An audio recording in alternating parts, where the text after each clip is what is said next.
Polls show Americans have mixed feelings about the state of the economy heading into 2024, and it's causing some alarm among Democrats over President Biden making Bidenomics a major focus of his reelection campaign. Let's bring in California Democratic Congressman Khanna for more on this. Congressman, thanks so much for being here. I want to start off with just some graphics of the price change on some big sectors since the president took office and now. I mean, if you look at gas, it's up 27% over this period of time that he's been in office. Electricity, 23%, food, 20%, rent, 18%.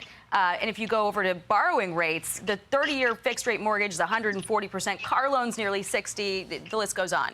So that's really what's being reflected in the polls, why people are not happy about the state of the economy. Do you think that the president should stick with Bidenomics?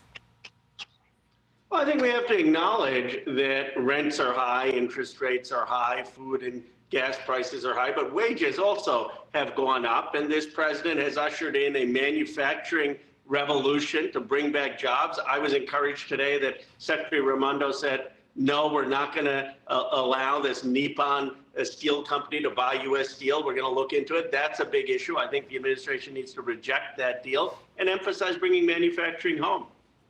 But does Bidenomics itself work? I mean, if you ditch Bidenomics, it might look like a failure on his big reelection initiative, but it does, to a lot of people, seem out of touch. Do you think he should stick with the moniker, yes or no?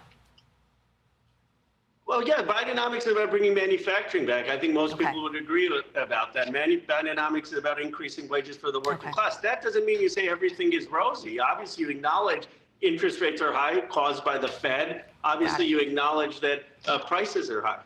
Okay, so your team Bidenomics, appreciate that. I want to go quickly to this news in Colorado, efforts to pull Trump from the ballot there.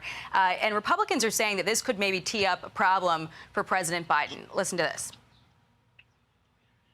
Maybe we should take Joe Biden off the ballot in Texas for allowing 8 million people to cross the border since he's been president. Look, if somebody's convicted or something of some of these things, there was no trial on any of this. Could we just say that Biden can't be on the ballot because he let in 8 million illegals into the country and violated the Constitution, which he has? What we're going to see is tit-for-tat retaliation by Republicans. Yes, they're going to take Biden off the ballot. They're going to do that.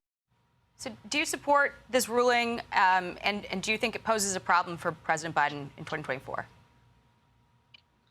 I think we should all agree that politicians shouldn't be opining on this. I have confidence in the legal system. This is going to go up to the Supreme Court. They're going to interpret the 14th Amendment and Section 3, and they're going to make a decision. And so why don't we just let the court process play out?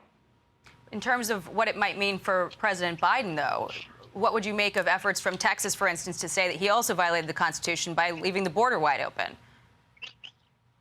I think that clearly would get struck down by the Supreme Court. The idea that the president's border policies, that's a political judgment, and I wish the Republicans would spend money on Border Patrol agents. We've been pushing for that, but this is for the courts.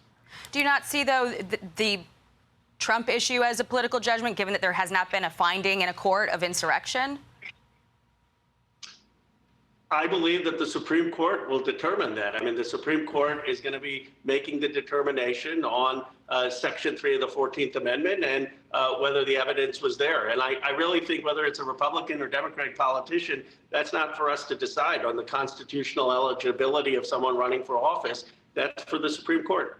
Okay. Congressman Khanna, always appreciate your time. Thanks so much for being here today. Thank you. I'm Steve Doocy. I'm Brian Kilmeade. And I'm Ainsley Earhart. And click here to subscribe to the Fox News YouTube page to catch our hottest interviews and most compelling analysis.